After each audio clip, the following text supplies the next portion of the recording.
the man with the horse from Poland. It is Elazer.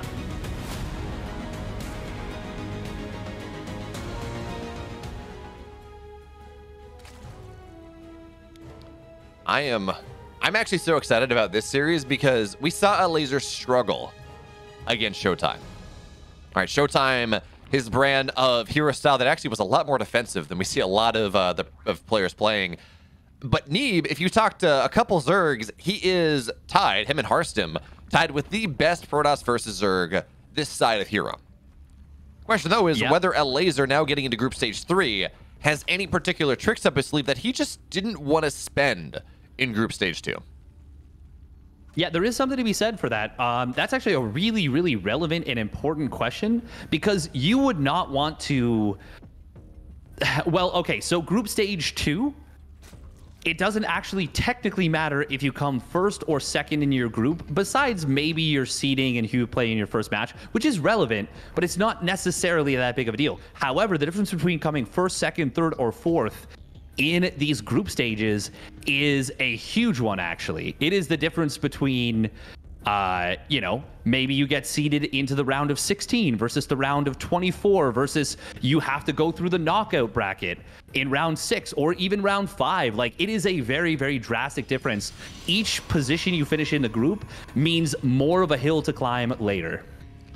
That it does. Now, Steadfast, Data C Map 1 is one of those maps that you can kind of get 4, but much like Tropical Sack, actually much like most maps in this current map pool, getting that 5th base is really hard. We saw Elazer struggle against it, or struggle with that on Tropical Sacrifice versus Showtime, and I'm assuming we saw Elazer struggle with a similar idea on Data C, but unfortunately technical issues meant that only you saw the end of that game. But we're going to have to see whether Elazer's maybe going to be a bit more on top of his map presence in this game. That really did seem to be where he struggled against Showtime. And in fairness, that's hard to do. Stalkers, when they're just sitting on the edge of your creep. Oh, drone. No, he's going to be okay. Yeah, good micro right there from Elazer. Able to pull back that one wounded drone. Neeb, meanwhile, just going to get on out of here. And he fully clears the natural expansion, so he will be able to escape on out. Elazer did this previously versus Showtime, just building only 2 Zerglings here, and he's done it again in this additional game. And in fact, he hasn't built additional Zerglings. If Neeb just commits into the natural, oh man, Elazer just got away with murder right there. If those Adepts had committed in and gotten themselves into a good little pocket, that could have been quite a few dead drones and a lot of lost mining time. I gotta say, Steadfast, I'm really happy to see Elazer not skip the spores. We've seen some Zergs, Scarlet in particular, really trying to avoid as many spores as possible against this heavy Oracle play that we expect to see. Now, as I say that, Neeb's throwing a spanner in the works. In fact, I think we're gonna see something very different out of Neeb here. With a Void, he went Oracle, Void Ray, Oracle, and I was about to say, you know, Neeb loves his 2 Stargate carrier into ground, or like double carrier into ground pressure. But that's not what we see either. This Void Ray is such a different idea compared to just most PVCs that you and I have seen really ever since Hero kind of debuted that new style. Yeah, you really just don't see the Void Ray that often, and I wonder if this is a misdirect, or if he's afraid that Elazer's going to be aggressive, or he's noticed that Elazer leaves Overlords on the map, because he was doing this in his previous series, and he just picked off a 2nd Overlord. He might find a 3rd. No, he wanted to go after that Queen for a little bit. No, okay, I think that was just maybe a... No, okay, he's only going to get 2. Still, kind of nice. Yeah, Elazer did do this in previous series, so it's possible that Neeb has been watching and paying attention for this. And remember, Neeb has been able to sit here. One of the benefits of winning your region is you get a direct invite to Group Stage 3. You get to sit here and only start playing at like 7. You get to show up late to the venue. You get to hang out. You get to talk to people. You get to watch games. And we do know, as you said, that, you know, at Elazer Showtime, it was televised. Neeb was able to watch that, so at least he's going to have some idea of what's happening. That is a lot of links on the way, but that's only because Oracles, and that's a ton of Adepts here. Steadfast 3 workers go down into the natural. No, oh, the Adepts are in a bit of a corner, so good job there, Elazer. Do not engage into that one, not just yet, but now the Lings, they're going to commit anyways as the Queens arrive, and the Adepts, this is actually not going to be all that great here for Neeb whatsoever. He's going to lose all but I think one of them.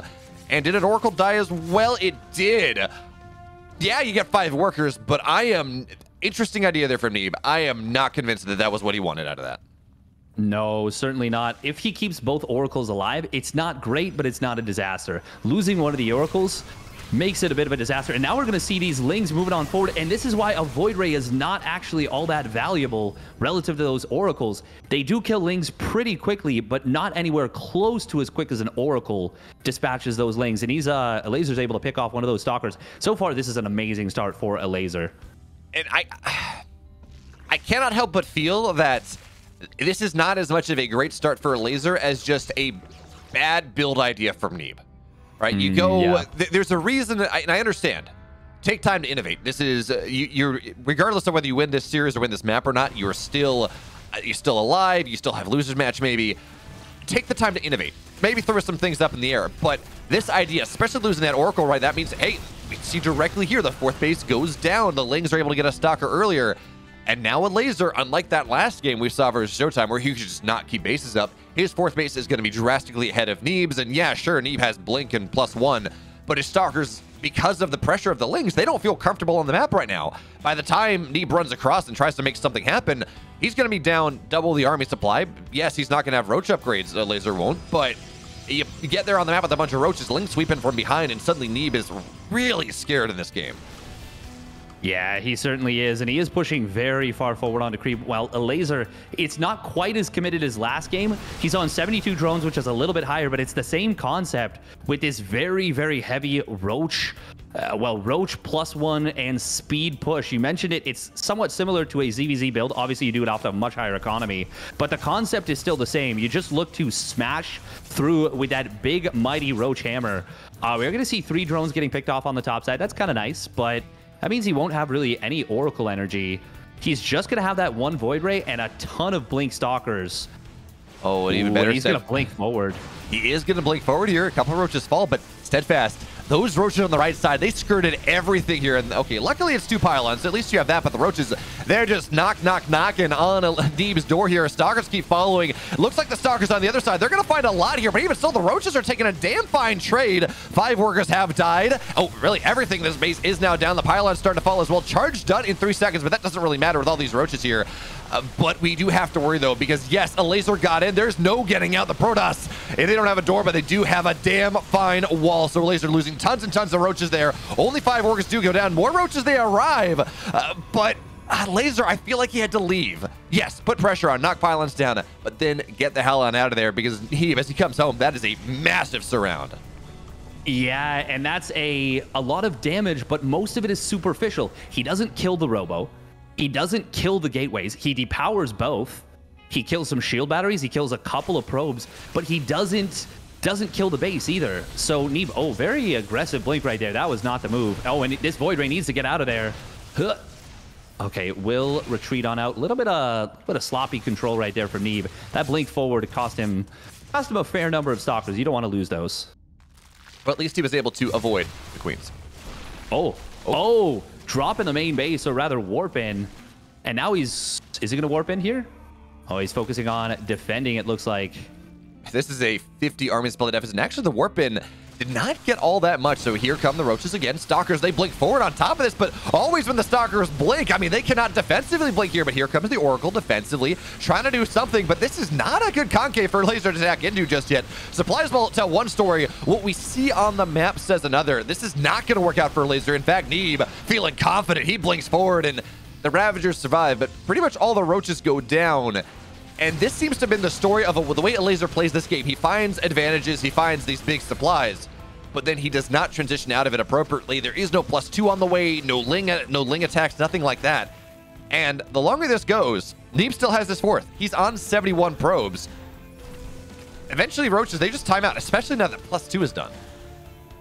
Yeah, this is going to become a lot more difficult. And once +3 weapons completes on those Stalkers, it's going to become even more difficult. However, until that point, things are very scary. As well, Disruptor transition is trying to come in from Neeb, but it is still a ways away from completing.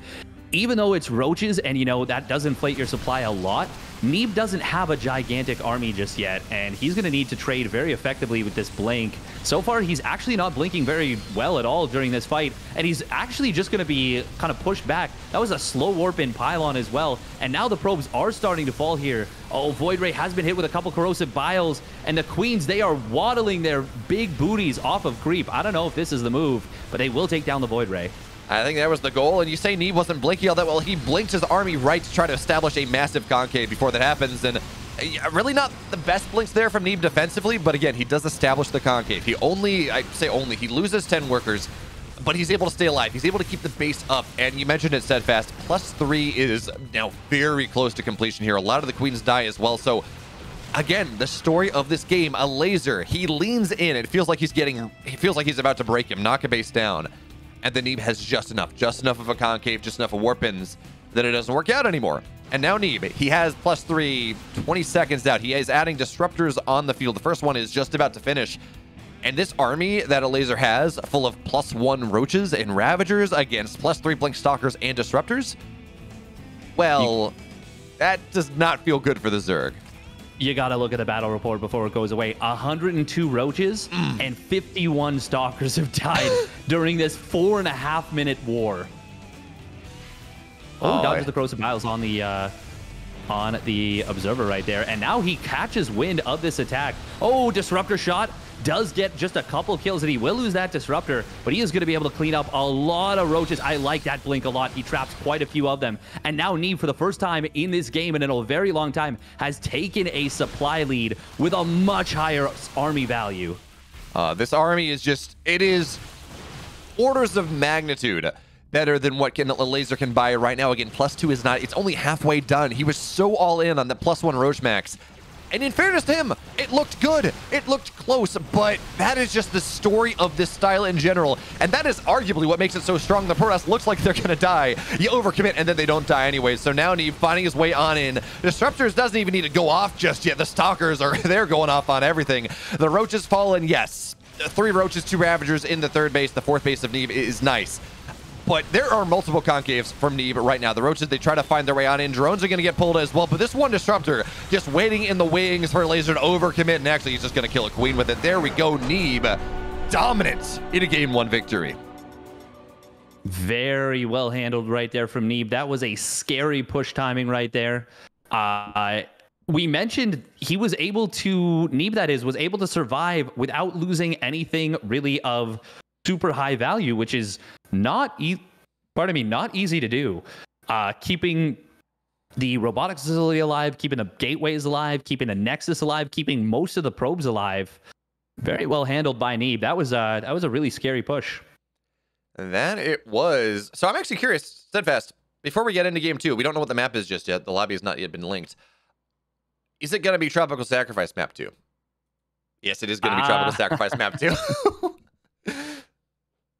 Yep. All right. I think this is a pretty great map. At first glance, it's a huge map.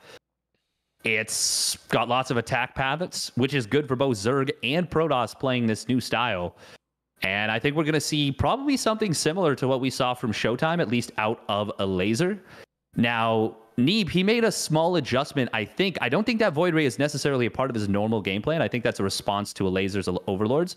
But we'll see. We'll see if he does the same thing again, or we'll see what is on the menu. Yeah, of course. I mean, seeing player adaptations is almost as interesting as, well, seeing anything else, really. So, Tropical Sacrifice, Map 2, again, Elazer struggled to keep his 5th base alive. That was the linchpin. That was the crux of Showtime game number 2. So, as we get into this one, that's what I'll be tracking. Can Elazer get a 5th base, and can he hold it? I don't know, though. We're going to have to find out, because Game 2.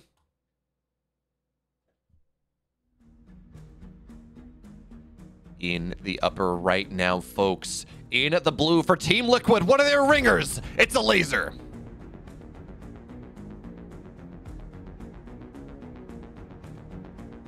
And his opponent, spotting down on the bottom left for Onside Gaming. It is the American Hope. Give it up for Neeb.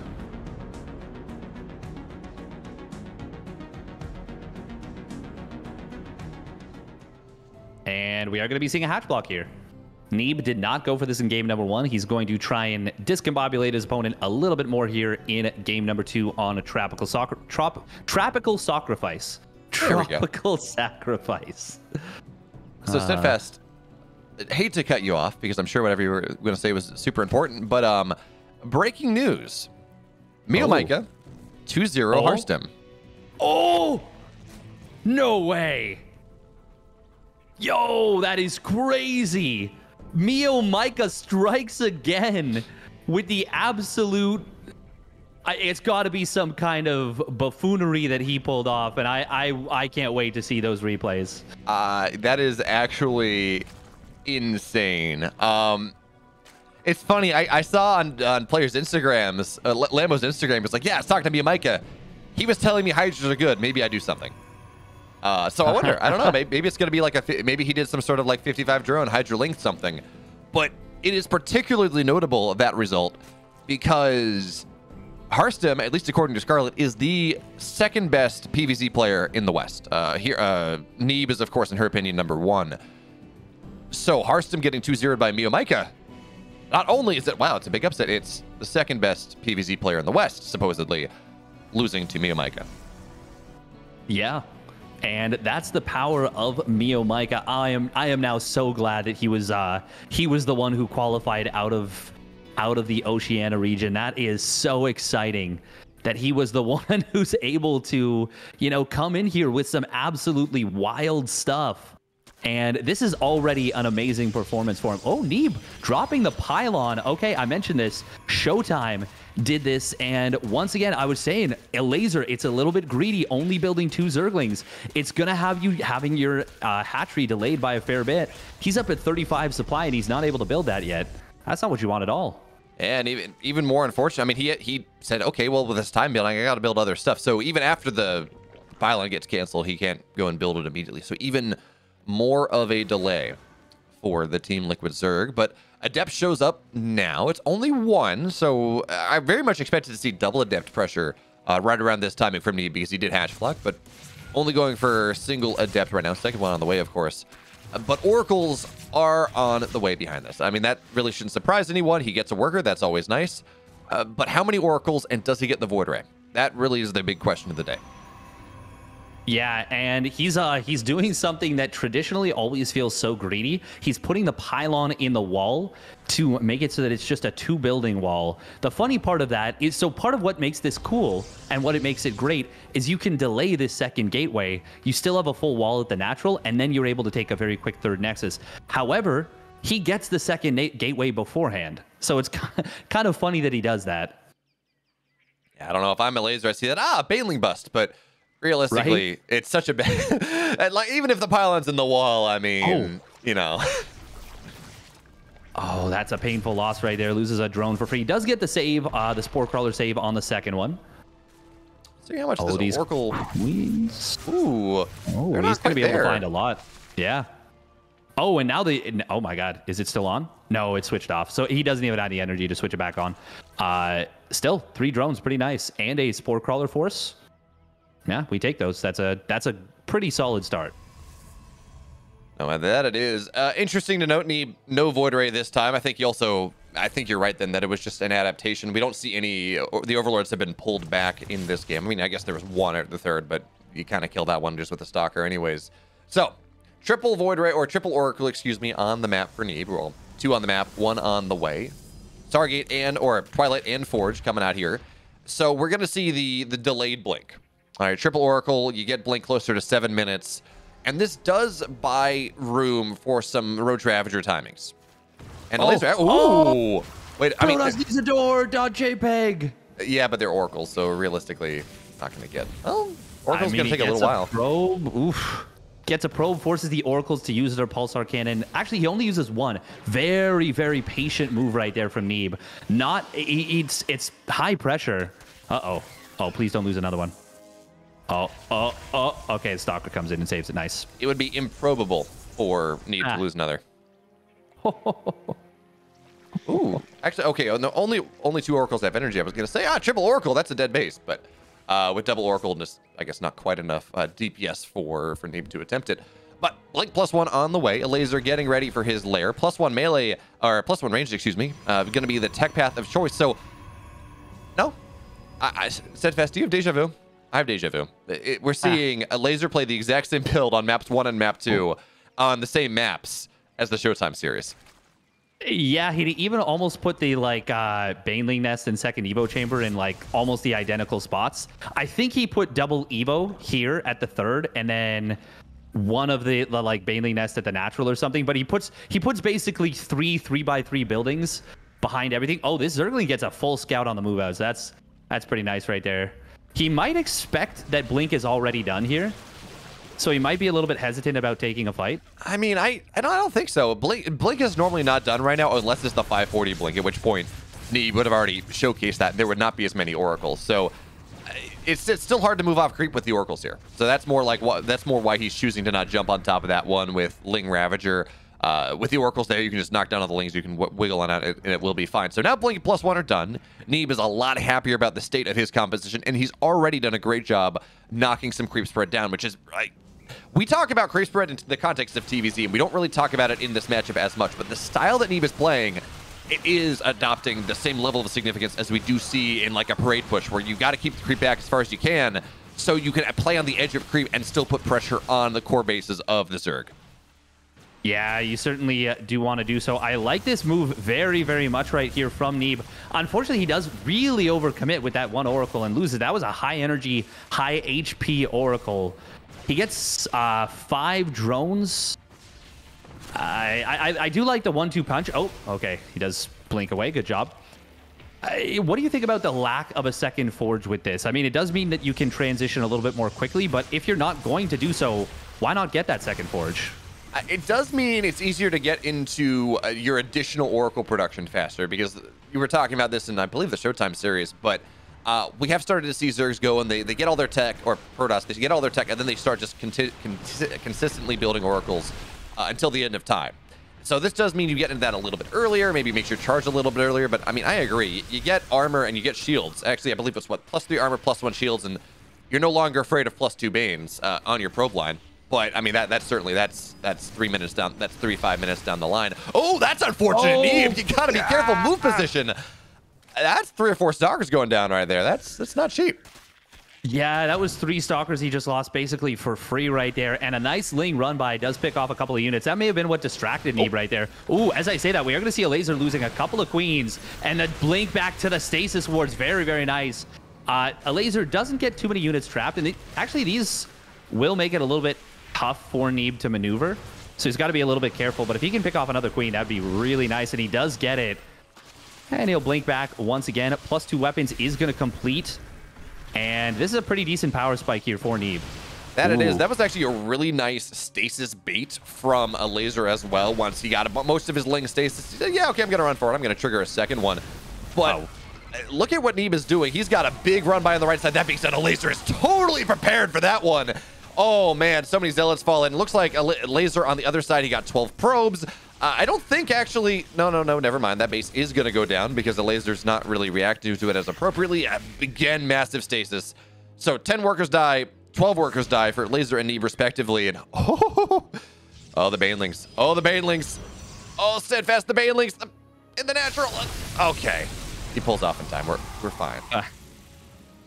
Thank you. Sorry, I missed those. There's like so much going on at once now. Oh, and Neeb, speaking of which, he's going to be able to pick off the 4th base of Elazer, but it looks like the Lings of Elazer coming out of the stasis ward at the perfect time right there. Neeb with, oh, you can tell he had a little bit of bad positioning right there. He kind of let his army get split, but he is going to be able to get on out of here. Now, Elazer is near, well, yeah, he's pretty much maxed out right now, and he's about to have both of his double attack upgrades done, and this is where the lack of armor is a bit of a problem right here for Neeb. So Elazer is still going to be able to trade very, very well against his opponent's units. Nice blink back against these Banelings. Does basically just soak up, what, like 5 or 6, maybe 7 Banelings? Pretty much for free, so good job from Neeb right there. And that is not easy to do as well. What Neeb was looking for was, okay, I'm going to eat all the shields on the Banes, and as soon as I drop shields off, I'm going to go and blink back. But because of how rapidly the damage instances apply with all the Banelings they come rolling on in, It is, and with how Splash works, it's not easy to make sure that you really only take the splash damage, or you only take the shield damage, but Neeb did that for the most part, so very well done there from the North American players. Now Elazer marauding forward once again, but as a Zerg, you can't really move off creep for the most part. Not easily, not against this composition. Roach is on the right side finding value. On the left side, though, Neeb pounces on this one, gets a lot of Roaches down. But even still, Roach Ravager on the reinforced, I don't even know, actually. I don't know that he's got enough here. And on the other side, Neeb winning that fight as well. So Neeb actually doing a great job on two sides of the map, but Banelings, they find the fourth base, 13 workers go down. And there are still yet more to go find their position onto the fifth. Looks like this time probes are going to get pulled away. But Steadfast, one thing we got to point out here is nice warp in to make sure that, well, you get the pylon. One thing we got to point out is while the walls around the third and fourth base have been a hallmark of this style, we do not see that around Neeb's outlying bases. No, we do not. And that is what has been this little bit of vulnerability for him. Now, he is going to be moving forward with a ton of Blink Stalkers. So he might just say, I don't care. I'm going to get the job done right here, right now. And Elazer does not have enough on this bottom side. We are going to see Blink just blinking right aggressively into this. The Banelings get some pretty good connections on the Stalkers, but I don't think it's going to be enough. Meanwhile, on the top side, it looks like Elazer did deal with this, and more Baneling run-bys, getting another 17 probes on, oh my god, he's getting so many probes, actually. He's hitting multiple bases at once, but doesn't matter. Neeb's army might just be unstoppable at this point. Oh, he's going to get the Roach Warren too, so it's just going to be Ling Bane here coming out. Yeah, sure. Lings are technically what you want against all these Stalkers, but it doesn't really feel like that. Not with the Oracles sitting behind, so more and more Roaches, more and more Lings piling on in. Elazer's got to make this hold happen. If he does, he's in such a great spot, but it doesn't feel like he can. Look at the concave that Neeb has here, Steadfast. It's on every side. Drones are going to get pulled now, but America's champion will not be denied here in this game. He maintains the supply lead, but here comes the reinforcements of Elazer going forward. 22 workers have died. And at the end of the day, oh wait, the Zealot, no, they shouldn't get this base. Yeah, the Lings and the Roaches are enough. At the end of the day, I think we've stabilized. Yeah, I think it's even. Both players just beat the living hell out of each other. I gotta say, though, that's Elazer down to just 4 bases right now against a Neeb that has kept his fifth alive and is actually able to produce workers at a more consistent rate than his opponent. I do think I'd like to see those Oracles being kept at home now, because the scariest thing for me right now as Neeb is probably Ling run-bys. Ling and Bane run-bys. And speaking of which, we are going to see, this is like 2 Zerglings killing off, well, one or two probes. He gets another couple at the other side. Oracles are completely out of energy. Uh-oh. This is actually still a lot closer, I think, than it looks like. It looks like Neeb is in a really, really dominating spot, but Elazer could still get something done. Yeah, it really is all about denying that fifth base of Neeb. But Neeb has done a great job of, and we talked about this, about how Elazer just cannot keep a fifth base on the map against this style for whatever reason. Because it definitely is possible, but just because of how he chooses to control and the composition he chooses to play, he has not been able to keep his fifth base alive, and Neeb, he has his. So as long as the Protoss is up a base, as much as we say, oh, you know, workers lost is roughly even, worker count's roughly even, army supply is not bad, the income over time is really going to favor Neeb here. As again, Elazer's going to be forced to cancel this base for...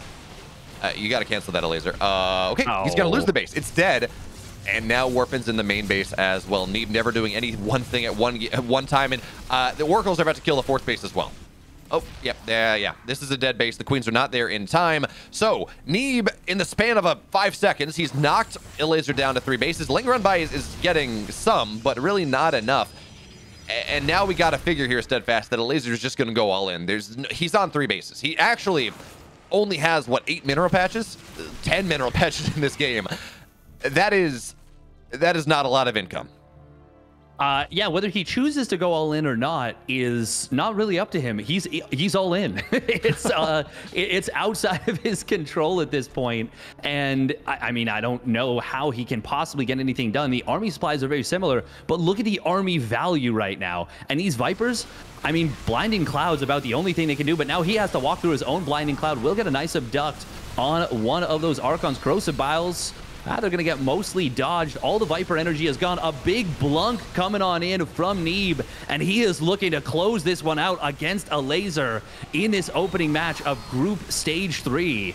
Steadfast, that was not a blink, that was a blank, as in that's Elazer's score in this game. Because Neeb, at this point, I don't really know how Elazer stops him anymore. The roaches are not strong enough, not against these +3 stalkers and archons. And yeah, maybe sure this army dies, or maybe this army gets dealt with. But again, Neeb, he's got a ton of zealots north side. The 4th base gets denied once again. I think that was a kill again, not a cancel. So Elazer, he is on some hardcore copium in this game, sitting on 40 workers, below 100 supply.